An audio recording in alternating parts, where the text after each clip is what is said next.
There may be a scientist who just discovered the theory of everything. I just found out about it last week, and it just was so exciting and so interesting. I want to share it with you. Federico Faggin. I'm going to write his name down here.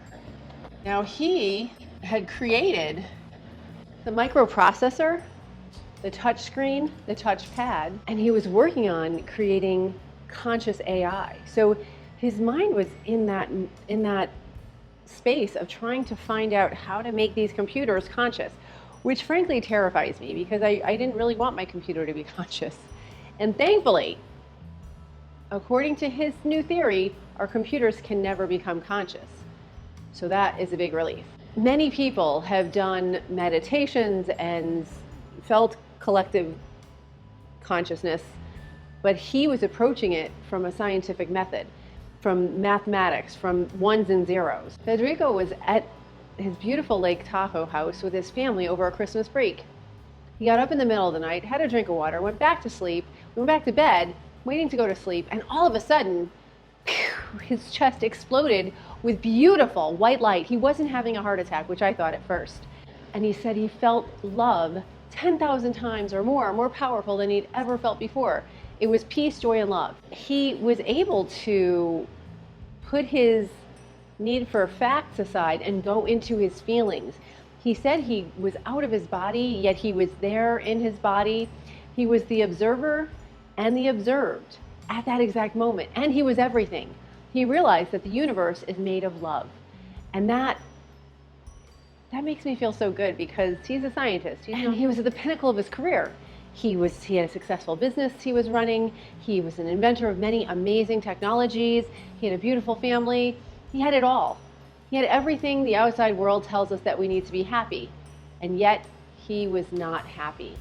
And that caused him to ask the question, I don't know what question he specifically asked, but he was questioning consciousness and happiness and why. I just bought his book, Irreducible. It's even understandable for average folks like myself. When he created the microprocessors, he said they're switches, on or off, on or off. We as people, as humans, we experience colors, we experience feelings, we experience memories of places we've been. That the philosophers call qualia.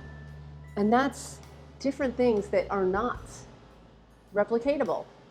If I said, I'm thinking of a pink rose, and if you went to go think of a pink rose, they wouldn't be the same. And we could even be looking at the same pink rose and say, oh, that's a nice pink rose. We may look at it and at the same time, and it's going to be different. So qualia is not replicatable, okay? Math has to be replicatable. So I'm going to explain this better in a future video. But anyway, I just want to give you a little taste of what the kind of concepts that he's thinking of, and that basically AI is made of computers, which are switches, on and off, on and off. He said because they're switches, they don't know, they don't have awareness. They don't have awareness of themselves like we do. And then another amazing fact of this is that we as humans are holographic. The DNA from the egg is in each of my cells, and they are part of the whole, you know, but it can be replicated from one cell as a microcosm of the whole. It contains that DNA, which is holographic.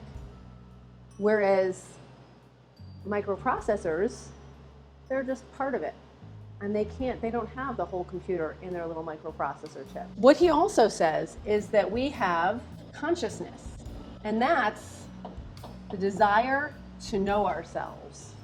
We want to go within, and not everybody wants to do this. I realize in today's society, but many people do, and that is what makes us human. So our consciousness, wanting to know ourselves, is an innately human thing. Computers don't have that. So that's one thing. And then the other thing is free will. So those two tenets make up his theory, which I don't know yet because I haven't really read the book beyond, you know, the first like 50 pages. But I'm in the process of reading it, and when I do, I'll make a video about this.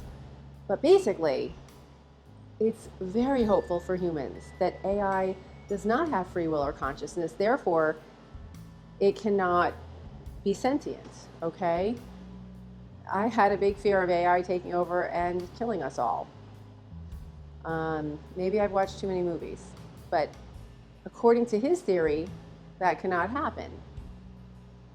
That's not to say people won't use the AI inappropriately, but that would be human driven, not AI driven. So that's a huge relief.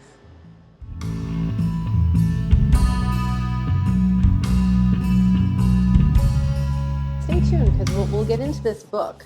It's really very powerful, and I look forward to reading it and then sharing the information with you. So from myself to yourself, thank you for joining me on this journey.